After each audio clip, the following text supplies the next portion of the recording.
தற்போதைய அண்மை செய்தி. பல்வேறு கோரிக்கைகளை வலியுறுத்தி புதுச்சேரியில் ஆட்டோ ஓட்டுநர்கள் சட்டமன்றத்தை நோக்கி பேரணியாக சென்று கொண்டிருக்கின்றனர். அது தொடர்பான காட்சிகளை பார்த்துக் கொண்டிருக்கிறோம். கூடுதல் விவரங்களை செய்தியாளர் அக்பர் வழங்க கேட்கலாம்.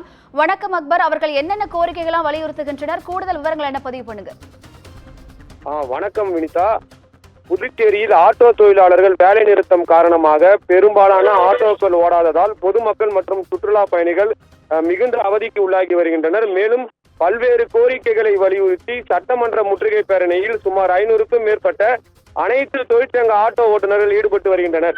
புதுச்சேரியை பொறுத்தவரை சுமார் 500க்கும் மேற்பட்ட ஆட்டோக்கள் இயங்கி வருகிறது. இந்நிலையில் கடந்த வாரம் ஆட்டோ தொழிலாளர்கள் முதலமைச்சர் ரங்கசாமியை சந்தித்து புதுச்சேரியில் இருசக்கர வாகனம் மற்றும் பைக் ஆகியவற்றை வாடகைக்கு விடுவதை உடனடியாக தடை செய்ய வேண்டும் உட்பட பல்வேறு கோரிக்கைகள் அடங்கிய மனுவினை அளித்தனர்.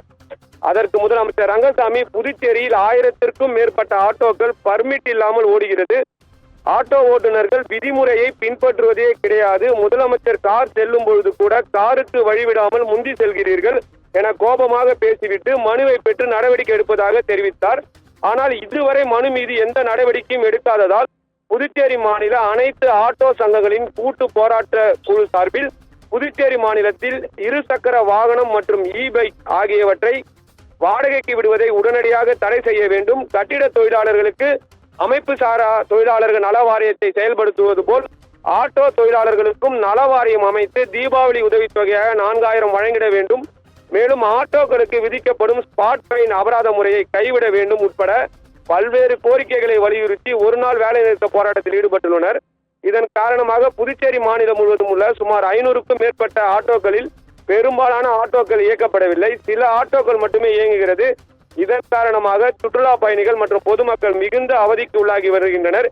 இந்நிலையில் தங்களது கோரிக்கைகளை வலியுறுத்தி சட்டமன்ற முற்றுகை பேரணியில் ஆட்டோ ஓட்டுநர்கள் ஈடுபட்டு வருகின்றனர். அதன்படி சுமார் 500க்கும் மேற்பட்ட அனைத்து தொழிற்சங்க ஆட்டோ ஓட்டுநர்கள் மறைமலை அடிகள் சாலையில் உள்ள புதிய பேருந்து நிலையத்திலிருந்து பேரணியாக சட்டமன்றம் நோக்கி செல்கின்றனர். இவர்கள் தங்களது கோரிக்கைகளை வலியுறுத்தி தொடர்ந்து கோஷங்களை எழுப்பியவாறு அண்ணா சாலை நேரு வீதி வழியாக மிஷின் வீதி வழியாக சென்று சட்டமன்றத்தை முற்றுகையிட உள்ளனர். அசம்பாவிதங்கள் ஏதேனும் நடைபெறாமல் இருக்க சுமார் 100க்கும் மேற்பட்ட போலீசார் பாதுகாப்பு பணியில் ஈடுபட்டு வருகின்றனர். வினிதா, கூடுதல் விவரங்களுக்கு நன்றி அக்பர்.